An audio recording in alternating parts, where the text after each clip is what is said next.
नमस्कार मित्रों, मैं आपका दोस्त संजय कुमार फिर से एक नई वीडियो के साथ प्रस्तुत हुआ हूं। इतने दिन नहीं प्रस्तुत होने के लिए सॉरी, क्षमा चाहता हूं आप लोगों से।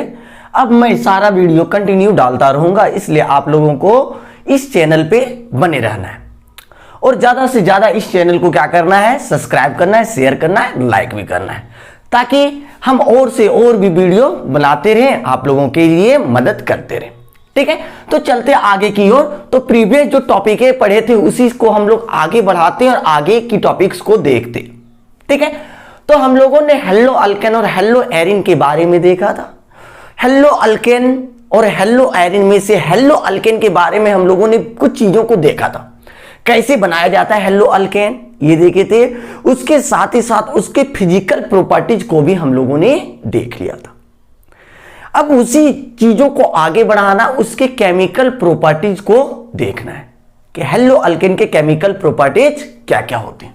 ठीक है, तो हम लोग टॉपिक लगाते हैं chemical properties of hello alkane.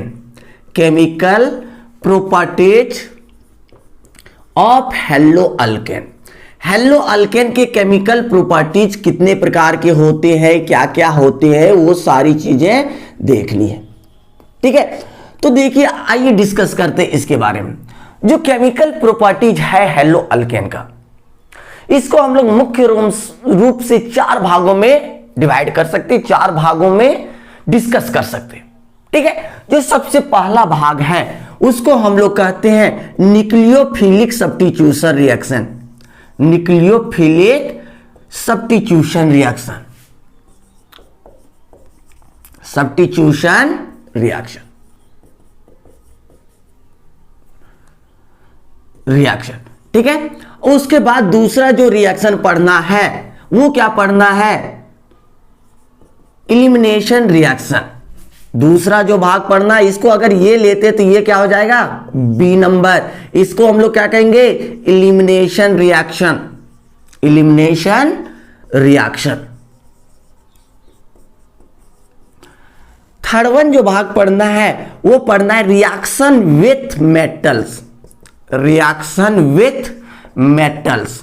Metals के साथ अगर रिएक्शन कराते हैं तो क्या बनता है। फिर फोर वन जो है वो क्या है कि रिडक्शन। अगर कोई भी अल्काइल हैलाइड है तो उसका रिडक्शन करेंगे तो क्या बनेगा, रिडक्शन कैसे होता है, ये सारी चीजों के बारे में हम लोगों को डिस्कस करना है। ठीक है, तो आइए स्टार्ट करते हैं। सबसे पहला जो भाग है न्यूक्लियोफिलिक सब्स्टिट्यूशन रिएक्शन, उसके बारे में क्या होता है nucleophilic substitution reaction, alkyl halide के साथ न्यूक्लियोफिलिक सब्स्टिट्यूशन रिएक्शन किस प्रकार से होता है उसके बारे में देखते हैं। ठीक है, तो आगे चलते टॉपिक लगाना है। सबसे पहला टॉपिक न्यूक्लियोफिलिक सब्स्टिट्यूशन रिएक्शन का। ठीक है, इधर मिटाते, आप लोगों ने नोट कर लिया होगा। ठीक है, आगे देखते हैं। देखिए हम लोग अल्काइल हैलाइड के बारे में पढ़ रहे हैं। अल्काइल हैलाइड का न्यूक्लियोफिलिक सब्स्टिट्यूशन रिएक्शन कैसे होता है वो देखिए। आपको ऑलरेडी पता होगा कि सब्स्टिट्यूशन रिएक्शन क्या होता है। ठीक है, तो सब्स्टिट्यूशन रिएक्शन का मतलब होता है कि जो सबस्ट्रेट मॉलिक्यूल है, सबस्ट्रेट मॉलिक्यूल मान लेते कि आपके पास अल्केन ही सबस्ट्रेट मॉलिक्यूल है, इसमें अगर कोई न्यूक्लियोफाइल या कोई इलेक्ट्रोफाइल आके अटैक करता, मतलब रिएजेंट, ये आपका हो गया सबस्ट्रेट, सबस्ट्रेट है। इधर क्या हो गया, मान लेते कि ये और बी आपका क्या है, रिएजेंट है, सबस्ट्रेट प्लस रिएजेंट। इसको क्या करते हैं कि जब रिएक्शन करवाते हैं तो हम लोग को पता है, क्लास 10th के अनुसार भी पता है कि डबल डिस्प्लेसमेंट रिएक्शन या डबल डिस्प्लेसमेंट को हिंदी में हम लोग जानते थे द्विविस्थापन अभिक्रिया। उसमें क्या होता था, यहां पे अगर देखेंगे तो ये क्या है, पार्शियल पॉजिटिव या नेगेटिव, तो हम लोग देखेंगे कि ये क्या हो रहा है, पार्शियल पॉजिटिव है, तो ये क्या है, पार्शियल नेगेटिव। अगर इसमें देखेंगे रिएजेंट में तो ये मान लेते कि आपका पार्शियल पॉजिटिव है, तो ये क्या है, पार्शियल नेगेटिव। इसमें क्या होता है कि एक दूसरे के आयंस का क्या हो जाता है, चेंजेस हो जाता है। देखिए प्लस वाला किसके साथ जाएगा, माइनस वाले के साथ, माइनस वाला किसके साथ, प्लस। ये माइनस है तो माइनस वाला किसके साथ भागेगा, प्लस वाले के साथ निकल जाएगा, रिमूव हो जाएगा। तो ये प्लस वाला किसके साथ, माइनस वाले के साथ, तो R के साथ क्या हो जाता है, B हो जाता है, और H के साथ क्या हो जाएगा, ये हो जाएगा। ठीक है, इस प्रकार के रिएक्शंस को ही हम लोग क्या कहते हैं, सब्स्टिट्यूशन रिएक्शन, कि जो रिएजेंट है वो क्या करेगा, आके जुड़ जाता है, तो जुड़ेगा तो उससे भी कोई चीजें क्या होगी, रिमूव होगी, तब ना जुड़ेगा। ठीक है, तो यहां पे ये क्या हो रहा है, H को लेके ट्रांसफर हो जा रहा है और B क्या कर रहा है, आके जुड़ जा रहा है, तो ये हो गया आपका क्या, सब्स्टिट्यूशन रिएक्शन, आके जुड़ जाना, सब्स्टिट्यूशन रिएक्शन। हमेशा याद रखना है कि रिएजेंट जो मॉलिक्यूल्स होते हैं, रिएजेंट जो होते हैं वो क्या करता है, सबस्ट्रेट पे आके अटैक करता है, और सबस्ट्रेट पे आके अटैक करेगा तो सबस्ट्रेट का अपना भी एक काम है कि पुराने बॉन्ड्स को तोड़ना और नए बॉन्ड्स का फॉर्मेशन करना। इसका जो भी पुराना बॉन्ड था, H के साथ जो बॉन्डिंग था वो क्या हुआ, टूट के निकल गया, और किसके साथ बॉन्डिंग बना लिया, इसने B के साथ बना लिया, तो इसको हम लोग सबस्ट्रेट करते हैं, और जो जाके अटैक करता उसको हम लोग क्या कहते थे, रिएजेंट कहते थे। ठीक है, तो यहां पे देखते हैं कि न्यूक्लियोफिलिक सब्स्टिट्यूशन रिएक्शन क्या होगा, तो न्यूक्लियोफाइल जब अटैक करेगा तो अब हम लोग क्या कहेंगे, न्यूक्लियोफिलिक सब्स्टिट्यूशन रिएक्शन कहेंगे। ठीक है, देखिए अगर इसका एग्जाम्पल हम लोग देखना चाहें तो देखते हैं, आपके पास मान लिया जाए अल्काइल हैलाइड है, CH3Cl, क्लोरो मिथाइल क्लोराइड, ठीक है, या क्लोरोमीथेन कह सकते हैं। अब इसमें क्या आ रहा है कि कोई न्यूक्लियोफाइल ले लेते हैं, चलो वो H माइनस ले लिए, कहां से आएगा वो H माइनस, तो ये सब कहां से आ जाएगा, या तो कि वो H लेंगे या NaOH ले लेंगे, ये सारी चीजों से आपका वो H माइनस आया। ठीक है, अब ये क्या कर रहा है कि एक दूसरे के साथ रिएक्शन करेगा, ये आपका रिएजेंट है ना, तो रिएजेंट क्या करता है, आके किसके ऊपर अटैक करता है, इसके साथ आके। ठीक है, इसके साथ जब अटैक करेगा आके CH3 के साथ, तो ये Cl क्या होगा, रिमूव हो जाएगा Cl।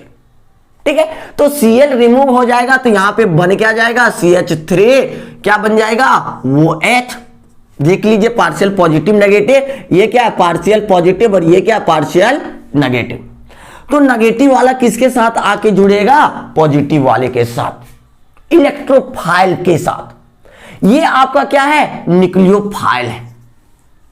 ठीक है, न्यूक्लियोफाइल है, न्यूक्लियोफाइल किसके ऊपर अटैक कर रहा है, इलेक्ट्रोफाइल पे। ठीक है, तो यहां पे देखिए क्या हो गया, CH3OH बन गया आपका, CH3OH, तो यहां से रिमूव भी तो होगा, तो रिमूव क्या हो रहा है, Cl माइनस रिमूव हो जा रहा है, Cl माइनस रिमूव हो गया।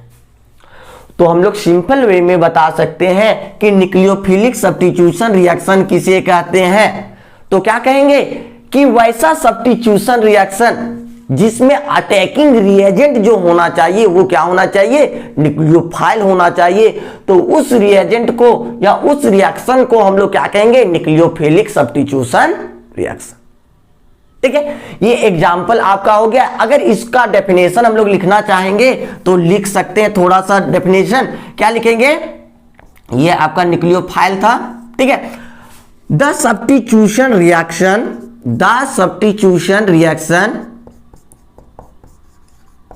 in which the attacking reagent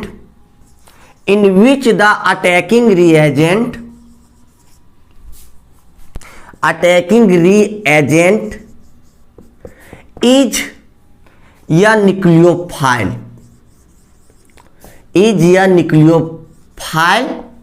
the reaction is known as nucleophilic substitution reaction.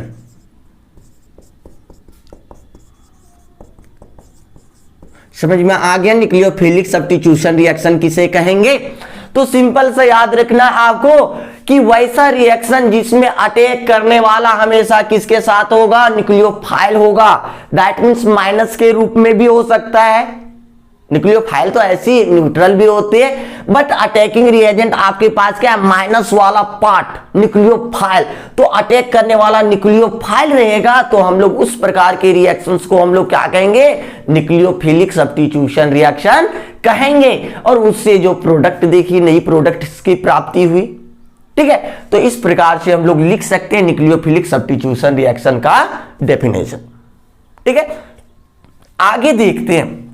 Clear हो गया, नोट कर लीजिए डेफिनेशन के साथ एग्जांपल। आप एग्जांपल चाहे तो नीचे भी लिख सकते हैं या यहां पर भी लिख सकते हैं, कोई दिक्कत नहीं है। चलिए आगे बढ़ते हैं। देखिए हल्का सा और भी चीजें देखनी कि ये न्यूक्लियोफिलिक सब्स्टिट्यूशन रिएक्शन जो है वो पॉसिबल क्यों है। अगर हम लोग देखें कि न्यूक्लियोफिलिक सब्स्टिट्यूशन रिएक्शन जो होता है वो क्यों हो रहा है, तो सबसे पहली बात आपको पॉइंट नंबर 1 ध्यान देना है कि यहां पे जो कार्बन एटम जो जुड़ा हुआ है, ठीक है, तो कार्बन एटम किस प्रकार का काम कर रहा है। देखो पार्शियल पॉजिटिव, दैट मींस ये ऑलरेडी क्या है, इलेक्ट्रोफाइल है। किस रूप में काम कर रहा है, इलेक्ट्रोफाइल के रूप में काम कर रहा है। तो हम लोगों को पता है कि अगर इलेक्ट्रोफाइल है तो उसके ऊपर अटैक कौन करेगा, न्यूक्लियोफाइल ही तो करेगा। तो सबसे बड़ी बात, अगर अल्काइल हैलाइड की बात करते हैं तो जो कार्बन एटम जो है इसमें अल्काइल हैलाइड का, वो क्या है, ऑलरेडी पार्शियल पॉजिटिव चार्ज वाला है। दैट मींस क्या है, वो खुद इलेक्ट्रोफाइल है। तो इलेक्ट्रोफाइल है, इसलिए न्यूक्लियोफाइल क्या करेगा, आके अटैक करेगा। पहला बात ये समझ में आ गया। दूसरी बात क्या है कि जब ये इसके ऊपर आके अटैक कर जाएगा तो दैट मींस इसके ऊपर जुड़ जाएगा। तो इसके साथ जो और भी एलिमेंट्स जुड़ा हुआ है वो क्या है कि गुड लिविंग ग्रुप है। जैसे Cl जो है, Cl को हम लोग कहते हैं good leaving group. Good leaving group का मतलब क्या होता है कि आसानी से जैसे इसके ऊपर कोई आके अटैक कर देता है तो ये क्या करेगा, रिमूव होके चला जाएगा, यहां से निकल के चला जाएगा। तो ये आके चला जाता है तो इसको जुड़ने में क्या होती है, आसानी होती है। जैसे देखिए आपके पास कार्बन के पास ऑलरेडी कितने बॉन्ड हैं, H 3 बॉन्ड बने हुए हैं। यहां पे एक Cl है तो 4 बॉन्ड तो इसका कंप्लीट हो चुका है। अगर इसके ऊपर कोई आके अटैक करता है, मान लेते कि वो H आके अटैक कर रहा है, तो क्या ये 5 बॉन्ड बनाएगा, नहीं। तो इसके लिए क्या होता है कि नए बॉन्ड का फॉर्मेशन हो रहा है, तो पुराने बॉन्ड क्या होगा, टूट के निकलेगा। तो Cl जो है वो क्या है, गुड लिविंग ग्रुप है। तो 2 बातों को याद रखना है कि अल्काइल हैलाइड न्यूक्लियोफिलिक सब्स्टिट्यूशन में भाग क्यों लेता है। तो सबसे पहला बात है क्या बताना है कि जो अल्काइल हैलाइड का कार्बन एटम है वो क्या होता है, पार्शियल पॉजिटिव चार्ज होता है। दैट मींस इलेक्ट्रोफाइल खुद है, तो वो क्या करेगा, न्यूक्लियोफाइल के साथ जुड़ जाता है।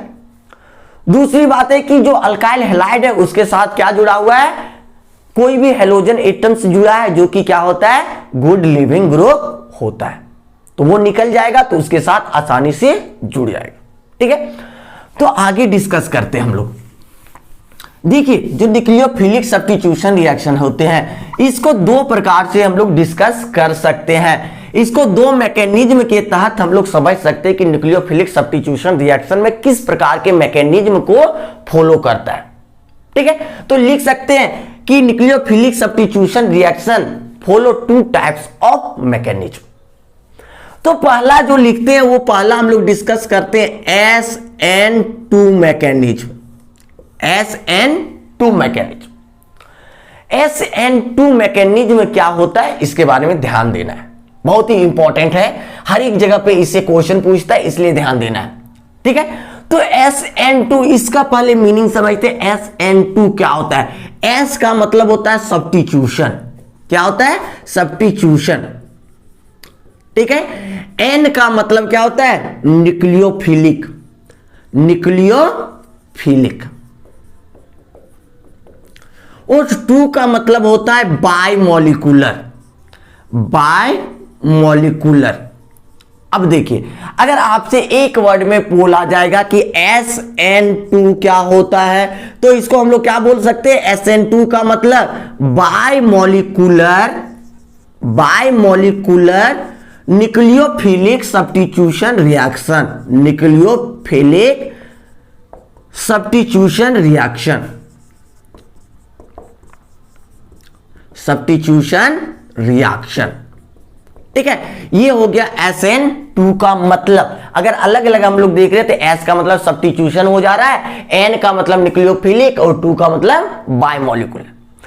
तो हम लोग को पता है कि सब्स्टिट्यूशन क्या होता है, इसके भी बारे में पता है, N के बारे में भी पता है कि न्यूक्लियोफाइल आके जुड़ने वाला है, जो भी जुड़ेगा वो। अब यहां पे एक नई बात आया, बायमोलिकुलर। बायमोलिकुलर होता क्या है? तो बायमोलिकुलर का मतलब होता है कि आपका जो ऑर्डर ऑफ रिएक्शन है, रेट डिटरमाइनिंग स्टेप, ये किन किन बातों पे डिपेंड कर रहा है। जो भी आप रिएक्शन लेंगे वो किन किन बातों पे डिपेंड कर रहा है, किस पे डिपेंड कर रहा है, रिएक्टेंट पे सिर्फ कर रहा है, रिएजेंट पे कर रहा है, सबस्ट्रेट पे कर रहा है, किन किन चीजों पे डिपेंड कर रहा है।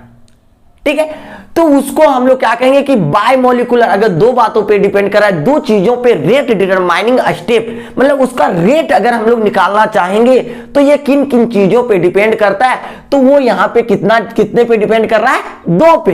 तो इसका मतलब क्या है, ये बायमोलिकुलर रिएक्शन है। जैसे एक एग्जांपल देखते हैं, एग्जांपल हम लोग लेते हैं कि क्या है एग्जांपल, चलो ले लेते एक छोटा सा एग्जांपल, CH3Cl प्लस वो H के ऊपर माइनस। आपको अभी रिएक्शन बताए थे, ये क्या होगा, निकल जाएगा, ये पार्शियल पॉजिटिव है तो ये क्या पार्शियल नेगेटिव, ये तो ऑलरेडी पार्शियल नेगेटिव है, ये इसके साथ जुड़ जाएगा। तो जुड़ के क्या बना रहा है, CH3 वो H प्लस क्या निकल जा रहा है, Cl के ऊपर माइनस चार्जेस निकल रहे हैं। ठीक है, तो यहां पे देखिए क्या हो रहा है कि अगर हम लोग रेट की बात करें, किसकी बात करते हैं, रेट ऑफ रिएक्शन, रेट, इसका रेट क्या है, रिएक्शन का रेट। तो रेट निकालने के लिए क्या किया जाता है कि कांस्टेंट से गुना होता है। सबसे पहले रेट कांस्टेंट K लाया जाता है, जो कि फिजिकल में हम लोग को बहुत ही ज्यादा डिटेल में पढ़ना है, केमिकल कैनेटिक्स में क्लास 12th में ही है। तो ये किन किन बातों पे, रिएक्टेंट्स, देखिए सबस्ट्रेट होगा, रिएजेंट होगा, क्योंकि ये रेट डिटरमाइनिंग स्टेप में दोनों भाग ले रहा है। तो देखिए ये कितना है, तो ये कितना है, CH3Cl ये है, उसके साथ ही साथ कौन है, वो H माइनस है, वो H माइनस। देखिए ये कितना है, इसका स्टिचियोमेट्रिक कोफिशिएंट अगर देखें तो कितना है, कुछ नहीं मतलब 1 है। ठीक है, ऐसे 2 रहता तो हम लोग का पावर क्या हो जाता है, 2 हो जाता है। यहां कुछ नहीं मतलब 1 है, तो जितना रहेगा यहां स्टिचियोमेट्रिक कोफिशिएंट वही उसका क्या हो जाता है, पावर हो जाता है। देखिए इसके आगे कुछ है स्टिचियोमेट्रिक कोफिशिएंट के रूप में, नहीं है, मतलब क्या है, ये 1 है। इसके आगे कुछ है, नहीं है, दैट मींस 1 है। अब देखिए इसका स्टिचियोमेट्रिक कोफिशिएंट जो होता है उसको क्या करना है, ऊपर लिख देना है, पावर पे लिख देना है। ठीक है, हमने पावर पे लिख दिया, तो ये रेट निकल गया किसका, इस रिएक्शंस का, SN2 रिएक्शन जो लिए हैं उसका रेट निकल गया क्या, ये। बट ये 2 आया कहां से, तो इसके लिए हम लोग को निकालना होता है ऑर्डर ऑफ रिएक्शन, रिएक्शन का ऑर्डर कितना है, ऑर्डर ऑफ रिएक्शन। ठीक है, रिएक्शन का ऑर्डर कितना है, तो रिएक्शन का ऑर्डर निकालने के लिए हम लोगों को क्या करना होता है, देखिए इसका जितना पावर है वो जोड़ दीजिए इसके पावर से, दोनों जितना पावर है वो सारे पावर्स को क्या करना है, जोड़ देना है। इसका पावर कितना है, 1, इसका पावर कितना है, 1, बराबर कितना हो गया, 2। समझ आ गया कि 2 कहां से आ रहा है, तो 2 कहां से आ रहा है, आप देख सकते हैं कि 2 आने का जगह कहां पे है, कि आप बता सकते हैं कि 2 कहां से आ रहा है, कि जो इसका क्या कर सकते हैं कि जो ऑर्डर ऑफ रिएक्शन है वो कितना है, 2 है। इसलिए हम लोग क्या कर सकते हैं कि इसका ऑर्डर ऑफ रिएक्शन कितना हो जा रहा है, 2 हो जा रहा है। ठीक है, तो यहां से हम लोगों ने समझ लिया इसके बारे में पूरा कि 2 क्यों है, बायमोलिकुलर क्यों है, ये भी जान लिए। इसके साथ ही साथ सब्स्टिट्यूशन भी पता है, न्यूक्लियोफिलिक भी पता है, बायमोलिकुलर भी पता चल गया। तो इस एग्जांपल्स को आप लिख सकते हैं इस सीक्वेंस में। इसके बाद हम लोग देखते हैं कि इसका ये रिएक्शन जो है उसका मैकेनिज्म क्या होता है। हम लोग देख रहे हैं क्या, SN2 रिएक्शन देख रहे हैं, तो SN2 रिएक्शन का मैकेनिज्म क्या होगा वो हम लोग थोड़ा सा देख लेते हैं, कैसे किन बातों पर डिपेंड करता है या क्या क्या चीजें इसके साथ आती है। ठीक है, तो साफ करते हैं इसको।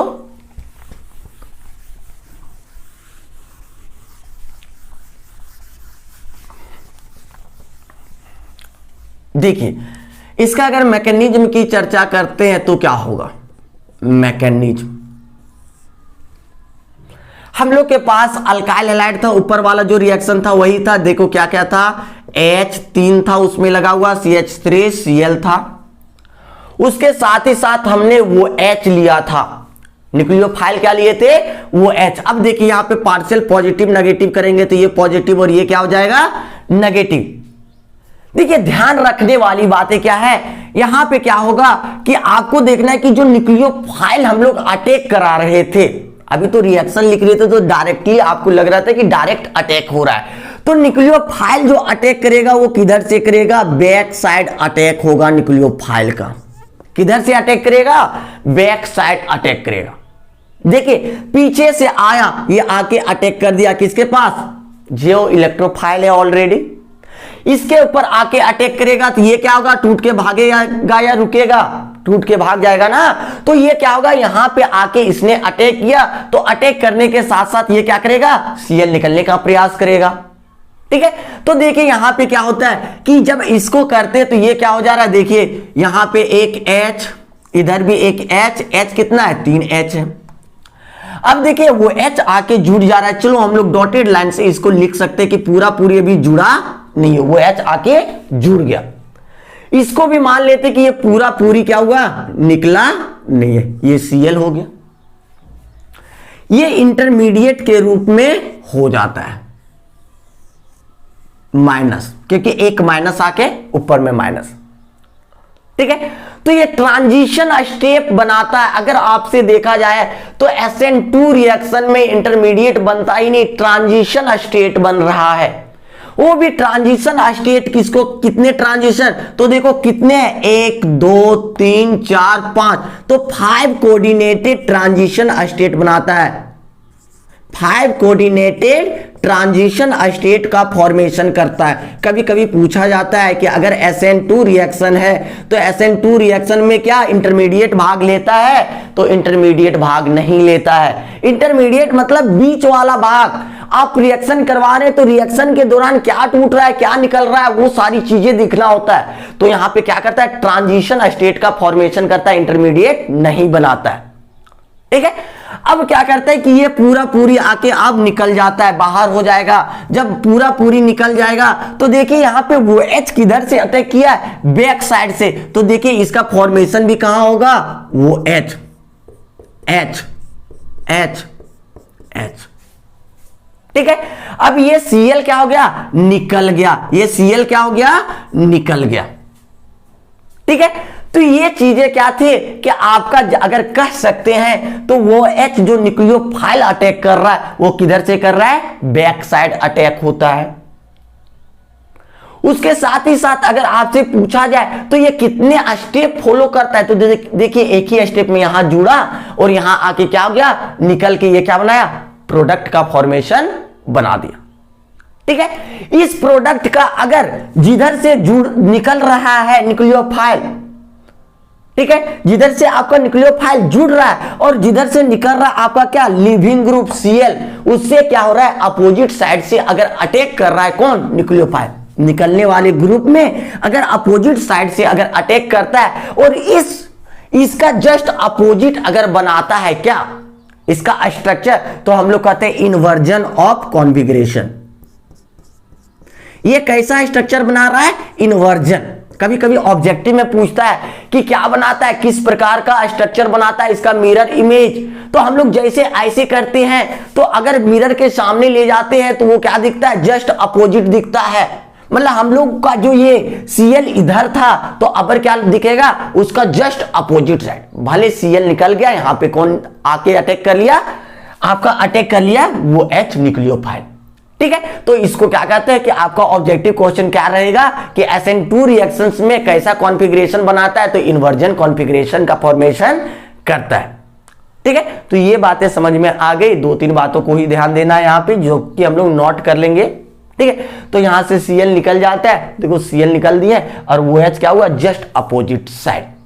ठीक है, तो इसके बारे में थोड़ा सा हम लोग लिख लेते हैं, इसको लिख लीजिए, फिर आगे इसका कुछ कैरेक्टरिस्टिक्स को लिख लेते, फीचर्स को।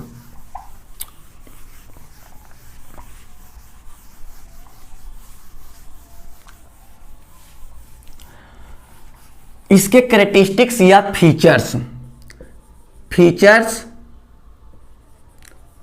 या कैरेक्टरिस्टिक्स,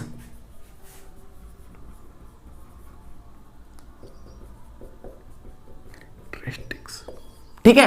कैरेक्टरिस्टिक्स अगर देखना है तो क्या क्या होता है, सबसे पहला सबसे पॉइंट क्या होगा कि इसमें ये वन स्टेप मैकेनिज्म को फॉलो करता है, वन स्टेप मैकेनिज्म। ये कितने स्टेप मैकेनिज्म को फॉलो करेगा, वन स्टेप मैकेनिज्म होता है किसमें, इन SN2 रिएक्शन फॉलो, इन SN2 reaction follow. One step mechanism होता है किसमें, SN2 रिएक्शन में। एक ही बार में सारे कुछ हो जाता है। मतलब क्या है कि डिसोसिएशन एंड फॉर्मेशन दोनों एक साथ साथ होगा, कि जुड़ना और टूटना क्या होगा, साथ साथ। Dissociation and formation, dissociation and formation takes place simultaneous, LY कर देते हैं, चलो ठीक है। मतलब क्या कहता है कि इसमें वन स्टेप मैकेनिज्म को फॉलो करेगा, जिसमें टूटना और फूटना क्या होगा, साथ साथ। एक तरफ बॉन्ड टूट रहा था Cl वाला और एक तरफ OH वाला क्या हो रहा था, जुड़ रहा था। तो इस प्रकार का रिएक्शन वाले में मैकेनिज्म क्या फॉलो करेगा, SN2 मैकेनिज्म को फॉलो करेगा, कि टूटेगा और जुड़ेगा साथ साथ, ठीक है। दूसरा फैक्ट क्या होता था, वन स्टेप तो पता हो गया। दूसरा, इसमें no reaction intermediate involve, no reaction intermediate involve. इसमें रिएक्शन इंटरमीडिएट होता है क्या, नहीं, रिएक्शन इंटरमीडिएट भाग नहीं लेता है, ठीक है। तीसरी बातें क्या ध्यान देनी है कि ये फाइव कोऑर्डिनेटेड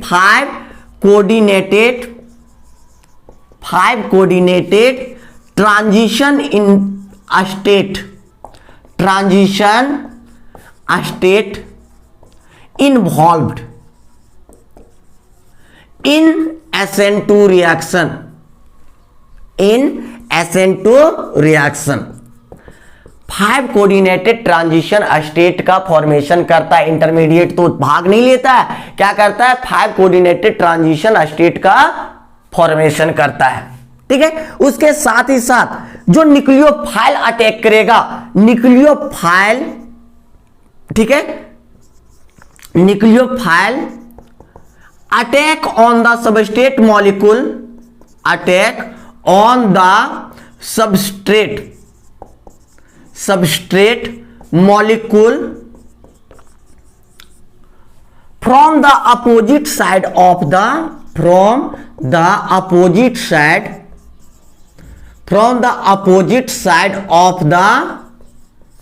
living group जो X जो था Cl के रूप में यहां पे, ठीक है। तो यहां पे कितने बातों को हम लोगों ने देखा, 4 बातों को। इसको एकदम दिमाग में सेट रखना है कि SN2 रिएक्शन अगर कर रहा है तो क्या क्या चीजें, कि सबसे पहले ये कितना स्टेप होता है, 1 स्टेप है। ये कितने स्टेप को फॉलो करेगा, 1 स्टेप को फॉलो करेगा। उसके साथ ही साथ इसमें इंटरमीडिएट होगा क्या, तो क्या बताना है, नो रिएक्शन इंटरमीडिएट। आपके ऑब्जेक्टिव्स में भी पूछे जाते हैं कि इसमें रिएक्शन इंटरमीडिएट भाग लेगा, तो बताना नहीं भाग लेगा। तो रिएक्शन इंटरमीडिएट भाग नहीं लेता है तो उसमें भाग क्या लेता है, तो आपको क्या बताना है कि इंटरमीडिएट भाग नहीं लेके इसमें 5 कोऑर्डिनेटेड ट्रांजिशन स्टेट का फॉर्मेशन होता है। और ये स्टेट आगे होके क्या करता है कि आगे चल के आपका क्या होता है, प्रोडक्ट का फॉर्मेशन करता है, ठीक है। इसके साथ साथ कि आपसे एक क्वेश्चन आता है कि न्यूक्लियोफाइल SN2 रिएक्शन में किधर से अटैक करेगा, तो किधर से अटैक करेगा, बैक साइड से अटैक करेगा। किसके बैक साइड से, जिधर से न्यूक्लियोफाइल रहेगा उसके जस्ट अपोजिट। मान लिया जाए कि अगर ऐसे हम लोग लिख रहे हैं, ये कार्बन है, अगर इधर से अगर आपका क्लोरीन है, न्यूक्लियोफाइल इधर ऐसे है, ये है आपका, तो न्यूक्लियोफाइल किधर से अटैक करेगा, तो इधर से अटैक करेगा, जस्ट अपोजिट, ये इधर से आके अटैक करेगा, ठीक है, तो ये चीजें होती है। उसके साथ ही साथ ये कैसा फॉर्मेशन करता है, inversion of configuration, inversion of configuration का फॉर्मेशन करता है, इन्वर्जन ऑफ कॉन्फ़िगरेशन। ठीक है, तो ये मुख्य बातें थी किसके लिए, SN2 रिएक्शंस के बारे में ये मुख्य बातें थी। चलिए ठीक है, आप नोट कर लिए होंगे, नहीं नोट किए हैं तो नोट कर लीजिए, फिर इसके बाद आगे बढ़ते हैं। इसमें कुछ रिएक्टिविटी के बारे में, रेट ऑफ रिएक्शंस के बारे में, कैसे होता है SN2 रिएक्शंस में, उसके बारे में हम लोगों को देखना है। ठीक है, तो देखिए SN2 रिएक्शंस में अगर रेट की बात करें कि कौन सबसे इजी से SN2 रिएक्शंस में भाग लेगा, कौन देर से भाग लेगा, तो इसके बारे में देखते हैं। तो सबसे पहले देखिए, अगर आपके पास ऐसे है, चलिए एक H, चलो यहां Cl ले लेते हैं, H, चलो एक कार्बन को बढ़ा देते हैं CH3Cl, फिर एक और ले लेते हैं, चलो H, यहां पे एक और CH3 ले लिए, CH3 ले लिए, Cl ले लिए, एक और ले लेते हैं CH3, अब तीनों जगहों पे CH3 और यहां पे CH3, ये क्या हो गया, Cl हो गया।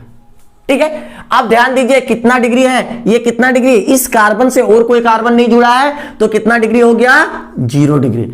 इस कार्बन से और कितना कार्बन जुड़ा है, एक कार्बन, तो कितना डिग्री, 1 डिग्री। इस कार्बन से और कितना कार्बन जुड़ा है, एक 2, कितना डिग्री, 2 डिग्री। इससे देखिए कितना जुड़ा है, 3 जुड़ा है, दैट मीन्स 3 डिग्री।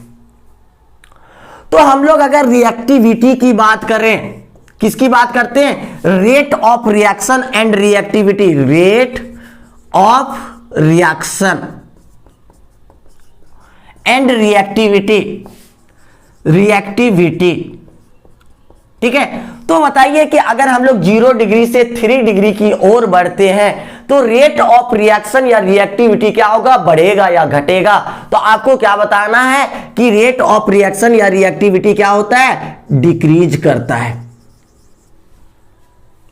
ठीक है, बट करता क्यों है वो हल्का सा देखिए कि सबसे पहली बात अगर आपको पूछा जाए कि देखिए ये दोनों में से एनसीईआरटी में ऐसे भी क्वेश्चन दिया है SN2 रिएक्शंस के प्रति कि किसका रेट अधिक होगा और क्यों होगा, तो देखिए यहां पे क्या है कि आपका क्या है कि जो मॉलिक्यूल्स है वो कम मॉलिक्यूल्स है, सिर्फ हाइड्रोजन आके लटका है। ठीक है, और यहां पे अगर बात करते हैं तो और भी एटम्स और ग्रुप्स, बड़े बड़े एटम्स और ग्रुप्स का अटैचमेंट बढ़ रहा है। देखिए CH3 हो गया, यहां पे और भी बड़ा हो रहा है CH3 और भी भीड़ भाड़ आ रहा है। ठीक है, यहां पे देखिए पूरा क्या हो रहा है, एटम्स और मॉलिक्यूल्स और भी अधिक होते जा रहे हैं। तो अगर आपसे एटम्स और मॉलिक्यूल्स जो हैं वो बढ़ रहे हैं, एटम्स और मॉलिक्यूल्स क्या कर सकते हैं कि इंक्रीजेज हो रहा है, बढ़ रहा है। ठीक है, तो उसके बीच जो होगा, मॉलिक्यूल्स के बीच, एटम्स के बीच उसके पास क्या होगा, रिपल्सन स्टार्ट होगा। रिपल्सन स्टार्ट होगा कि नहीं, जब रिपल्सन स्टार्ट होगा दैट मींस इसको हम लोग कह सकते हैं, क्या कह सकते हैं, अस्टेरिक हिंड्रेंस होगा, अस्टेरिक हिंड्रेंस। ठीक है, अस्टेरिक हिंड्रेंस को ही हम लोग क्या कहते हैं, रिपल्सन कहते हैं। कि जैसे जैसे एटम्स और मॉलिक्यूल्स का इंगेजमेंट बढ़ रहा है, मींस भीड़ भाड़ बढ़ रहा है, तो क्या होगा कि उस मॉलिक्यूल्स के बीच क्या होगा, रिपल्सन होगा, दैट मींस अस्टेरिक हिंड्रेंस होगा। तो अस्टेरिक हिंड्रेंस होगा, इससे क्या होगा कि उसकी रिएक्टिविटी या रिएक्शन का जो रेट था वो क्या हो जाएगा, डिक्रीज करने लगेगा। मीन्स अगर हम लोग देखते हैं तो भीड़ भाड़ जहां पे रहती है वहां पे हम लोग का गाड़ी स्लो चलता है या तेज चलने लगता है, तो यहीं पे भीड़ आती है वहां पे गाड़ियां कैसे चलने लगती है, स्लो चलने लगती है, क्योंकि भीड़ भाड़ में आप उड़ा तो नहीं सकते गाड़ी को। तो क्या होगा कि जितना अधिक भीड़ भाड़ होगा तो इसके मॉलिक्यूल्स के बीच क्या होगा, रिपल्सन काम करने लगेगा। रिपल्सन होने के कारण, भीड़ भाड़ के कारण क्या होगा, रिएक्टिविटी घट जाएगी। तो एक बात याद रखना, ऑब्जेक्टिव हमेशा पूछता है कि अगर SN2 रिएक्शन के प्रति रिएक्टिविटी किसका अधिक होगा, या देखिए फ्लोइंग ऑर्डर में लिखिए, तो आपको क्या बताना है, सबसे अधिक 0 डिग्री, फिर 1 डिग्री, फिर 2 डिग्री, फिर 3 डिग्री। ठीक है, सबसे अधिक भीड़ भाड़ 3 डिग्री में तो SN2 हो भी नहीं जाएगा। क्यों होगा, क्योंकि इसमें क्यों हो पाएगा, क्योंकि यहां पे भीड़ भाड़ी अधिक है। और SN2 क्या कर रहा है कि हमेशा बैक साइड अटैक करेंगे, हमेशा बैक साइड। ये देखो अगर इसको ओपनली लिखते हैं, मान लिया जाए इसी को हम लोग ओपनली लिखते हैं H H H, जगह बच रहा है, इसी को ओपनली लिख देंगे CH H H। Nucleophile attack करने का स्पेस मिल रहा है? नहीं मिल रहा है, ठीक है। मींस क्या करेगा कि यहां पे क्या होगा कि न्यूक्लियोफाइल अटैक भी अच्छे से नहीं कर पाएगा, इसलिए इसका रेट ऑफ रिएक्शन क्या होता है? डिक्रीज करता है, इसका रिएक्टिविटी क्या होता है? डिक्रीज। तो आपको इस ऑर्डर में याद रखना है कि रिएक्टिविटी क्या होगा, ठीक है। तो इस प्रकार से हम लोगों ने SN2 रिएक्शंस के बारे में डिस्कस कर लिए। अब हम लोगों को डिस्कस करना है, आगे हम लोग डिस्कस करते हैं दूसरा नंबर। हमने SN2 के बारे में डिस्कस कर लिया, अब SN1 रिएक्शंस के बारे में डिस्कस करते हैं। SN1 रिएक्शन, ठीक है। SN1 रिएक्शन का मतलब क्या होता है? फिर से वही बातें आएगा। S का मतलब क्या होता है? सब्स्टिट्यूशन, सब्स्टिट्यूशन, ठीक है, सब्स्टिट्यूशन हो जाएगा। उसके साथ N का मतलब क्या होता है? Nucleophilic, nucleophilic. उसके साथ ही साथ 1 का मतलब क्या होगा? Unimolecular, unimolecular. कि जो रिएक्शन होने वाला है वो कैसा रिएक्शन होगा? यूनिमॉलिक्यूलर रिएक्शन होगा। जो रिएक्शंस के रेट को डिटरमाइन करेगा, RDS रेट डिटरमाइनिंग स्टेप जो होगा वो क्या होगा? एक ही होगा, रेट डिटरमाइनिंग स्टेप, ठीक है। इसको हम लोग अगर एक वर्ड में बोले, एक साथ बोले तो SN1 मींस क्या होगा? Unimolecular, unimolecular nucleophilic, nucleophilic substitution reaction, substitution, substitution reaction, ठीक है। इसको हम लोग क्या कर सकते हैं? यूनिमॉलिक्यूलर न्यूक्लियोफिलिक सब्स्टिट्यूशन रिएक्शन, ठीक है। इसके साथ ही साथ इसका देखते हैं कि ये 1 आता फिर से कहां से है वो देखते हैं। तो ये जो न्यूक्लियोफिलिक सब्स्टिट्यूशन रिएक्शन है SN1, हम लोगों ने अभी देखा था, क्या देखा था कि SN2 जो होता है वो 0 डिग्री में सबसे अधिक होता है, फास्ट से होता है। फिर उसके बाद किसमें होता है? 1 डिग्री में, फिर 2 डिग्री में, फिर 3 डिग्री में। 3 डिग्री में एकदम स्लो हो जाता था क्योंकि वहां पे स्टेरिक हिंड्रेंस या रिपल्सन बहुत ही अधिक हो रहा था मॉलिक्यूल्स के बीच, इसलिए इसका रेट क्या होता था? सबसे कम हो जाता था SN2 के प्रति। बट अगर SN1 के लिए बात करें तो SN1 रिएक्शन में क्या होता है कि टर्सरी, टर्सरी अल्काइल हैलाइड भाग लेता है, alkyl halide takes part in किसमें? SN1 reaction. SN1 रिएक्शन में कौन भाग लेगा? Tertiary alkyl halide. तो टर्सरी अल्काइल हैलाइड देखते हैं हल्का सा, जैसे ये हो गया CH3 CH3 CH3, चलो यहां पे क्या आ गया? Cl आ गया। आगे क्या है? यहां पे वो H है, न्यूक्लियोफाइल तो लेना ही होगा। फिर आगे रिएक्शन को बढ़ाते हैं, तो रिएक्शन को अगर बढ़ाएंगे डायरेक्टली तो ये क्या होगा? Cl निकल जाएगा, जुड़ क्या जाएगा? देखो पार्शियल पॉजिटिव तो पार्शियल नेगेटिव, ठीक है। तो यहां से क्या होगा कि Cl रिमूव हो जाएगा तो वो H आके जुड़ जाएगा। तो यहां पे क्या बन रहा है? CH3 और CH3, यहां पे क्या हो जा रहा है? वो H हो जा रहा है, प्लस क्या निकल जाएगा? Cl माइनस रिमूव हो जाएगा, ठीक है। अगर इसकी रेट की बात करते हैं, रेट ऑफ रिएक्शन की बात करते हैं, रेट, ठीक है, रेट ऑफ रिएक्शन, तो रेट ऑफ रिएक्शन सिर्फ इस पे डिपेंड करता है, इसके जो भी सबस्ट्रेट मॉलिक्यूल है उसी पे डिपेंड करता है। इसका रिएजेंट रेट डिटरमाइनिंग स्टेप में भाग नहीं लेता है, RDS स्टेट नहीं होता है। कैसे नहीं होता है वो आगे चल के इसके मैकेनिज्म में डिस्कस करेंगे, ठीक है। तो ये जो है वो भाग नहीं लेता है, तो इसका क्या हो जाएगा कि क्या लिख सकते हैं इसका? CH3 कितने बार? 3 बार। फिर क्या है? Cl, इतने पे डिपेंड करेगा इसका कितना हो जाएगा। देयरफॉर ऑर्डर जो होगा वो कितना हो जाएगा? 1। वो H जो है न्यूक्लियोफाइल वो भाग नहीं लेता है इसके रेट डिटरमाइनिंग स्टेप में। ठीक है, आगे चलते हैं, ये नोट कर लीजिए, फिर इसके बाद आगे डिस्कस करते हैं।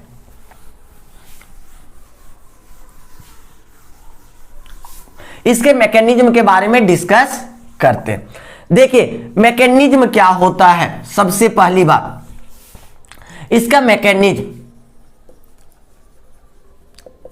इसका मैकेनिज्म जो होगा वो 2 स्टेप मैकेनिज्म होता है।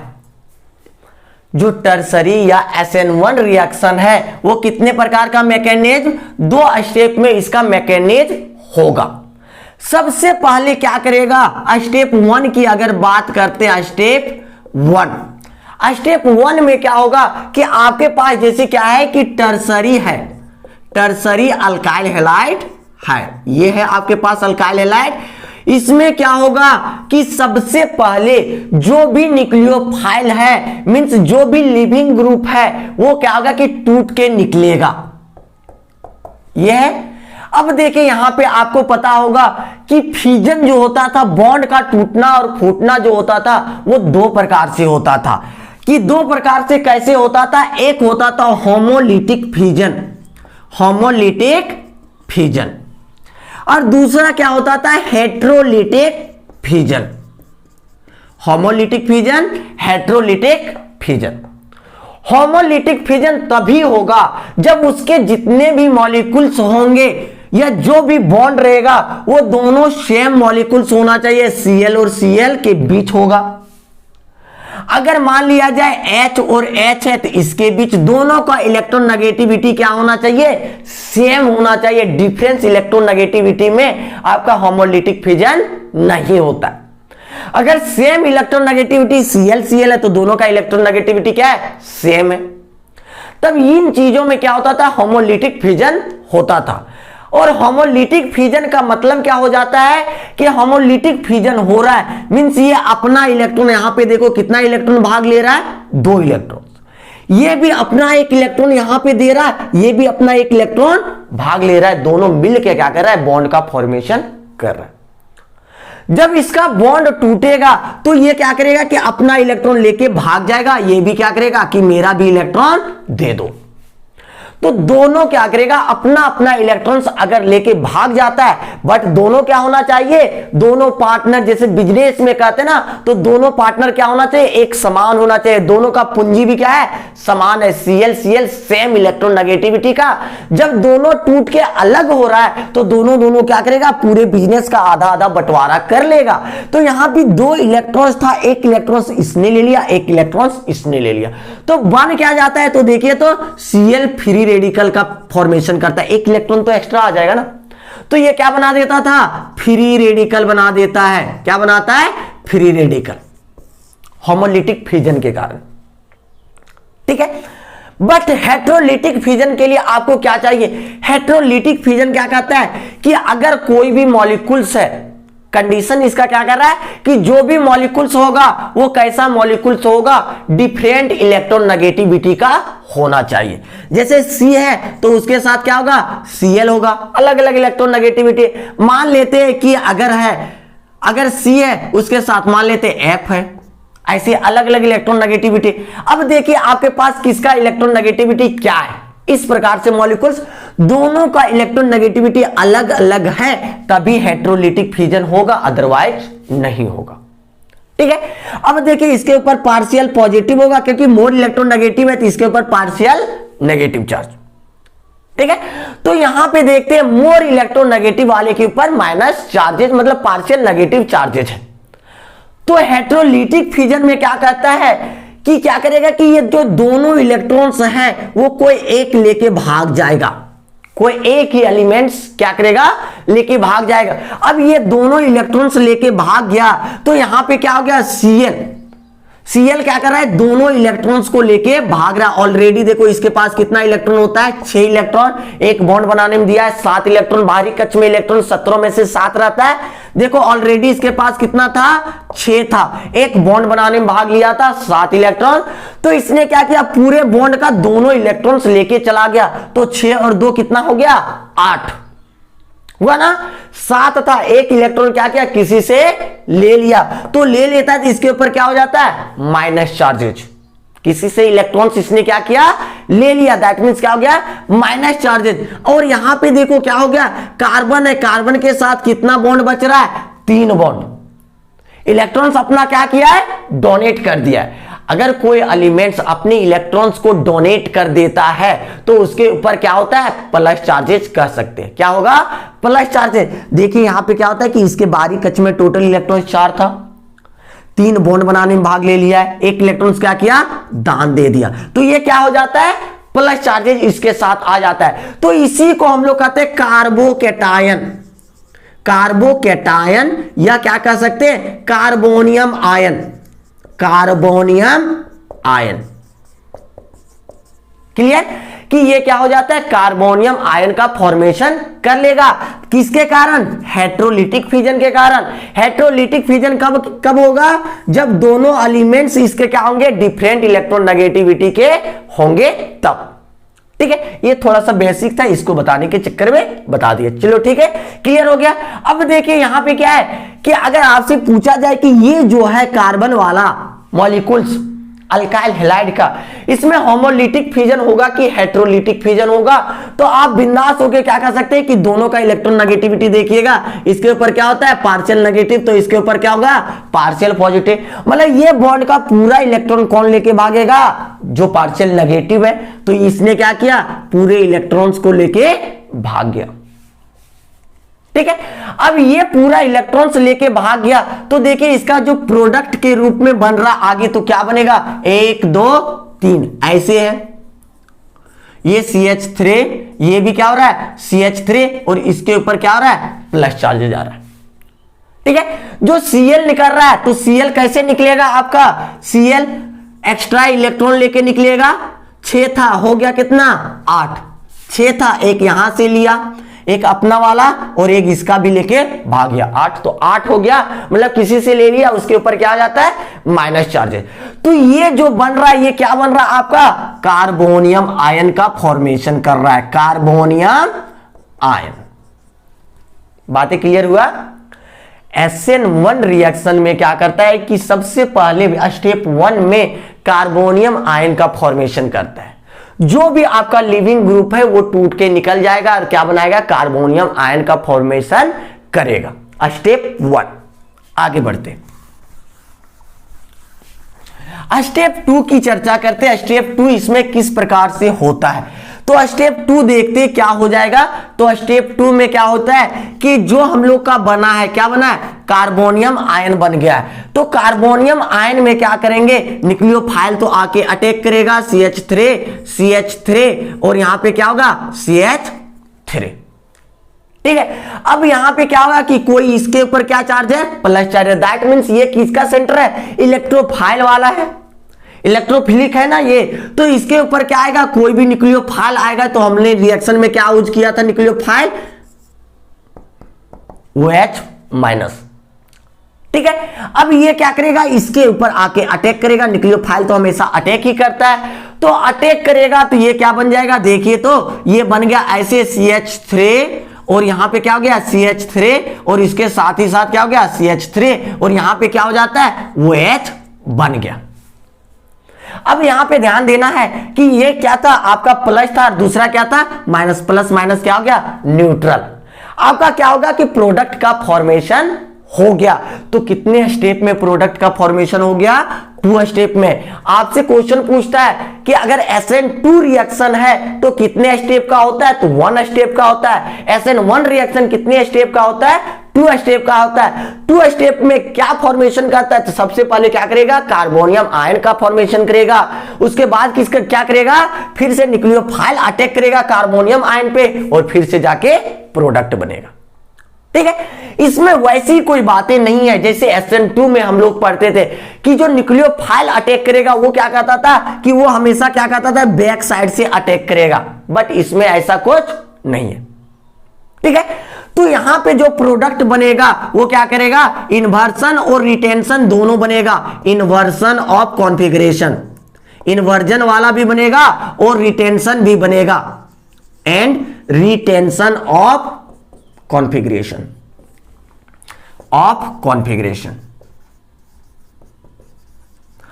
अगर पीछे से अटैक कर रहा है तो वो क्या होगा, इन्वर्जन करेगा। अगर इधर से सेम साइड में आ गया तो वो क्या होगा, रिटेंशन होगा। तो आपसे एक ऑब्जेक्टिव यहां पर भी रहता है कि इन्वर्जन किस में बनेगा, या इन्वर्जन और रिटेंशन किस में बनेगा। तो इन्वर्जन रिटेंशन दोनों किस में बनता है, SN1 रिएक्शन में, और उसमें सिर्फ क्या बनता है, इन्वर्जन ऑफ कॉन्फिगरेशन। ठीक है, आगे चलते हैं। ये मैकेनिज्म को हम लोगों ने देख लिया, अब इसके कुछ फीचर्स को देख लेते हैं, क्या क्या फीचर्स होते हैं वो चीजों को डिस्कस करेंगे, फिर इसका रेट डिस्कस करेंगे, इसके बाद क्लास की क्या करेंगे, समाप्ति करेंगे। ठीक है, तो देखिए इसके फीचर्स को देखते हैं, क्या क्या इसके फीचर्स होते हैं। तो फीचर्स में क्या क्या हो जाएगा, फीचर्स, इसके कुछ कुछ गुण जो है वो क्या क्या है, विशेषताएं। सबसे पहला, ये 2 स्टेप मैकेनिज्म को फॉलो करता है, 2 स्टेप मैकेनिज्म को फॉलो करेगा। इट फॉलोज 2 स्टेप मैकेनिज्म, या 2 स्टेप मैकेनिज्म फॉलो। कौन, SN1 रिएक्शन। ठीक है, उसमें इंटरमीडिएट भाग नहीं लेता था, इसमें क्या करेगा, carbonium ion intermediate is formed, carbonium ion intermediate involved या फॉर्म्ड, भाग लेगा, बनेगा। ठीक है, तीसरा पॉइंट क्या है, इसमें इन्वर्जन एंड रिटेंशन दोनों होगा, inversion and retention of configuration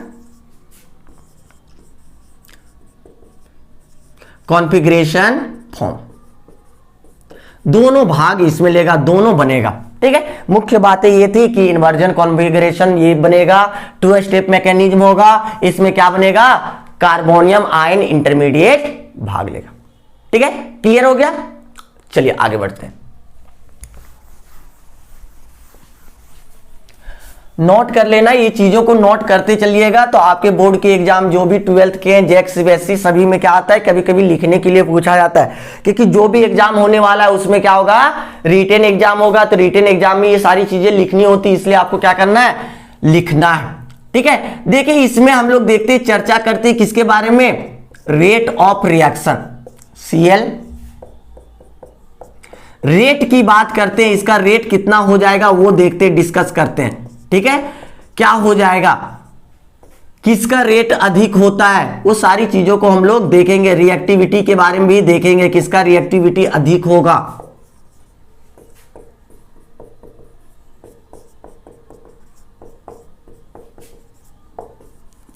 ठीक है, अब देखिए ये कितना डिग्री, 0 डिग्री, ये कितना डिग्री, 1 डिग्री, ये कितना डिग्री, 2 डिग्री, ये कितना डिग्री, 3 डिग्री। ठीक है, अगर आपसे पूछ रहा है कि SN2 रिएक्शन में क्या हो रहा था, रेट ऑफ रिएक्शन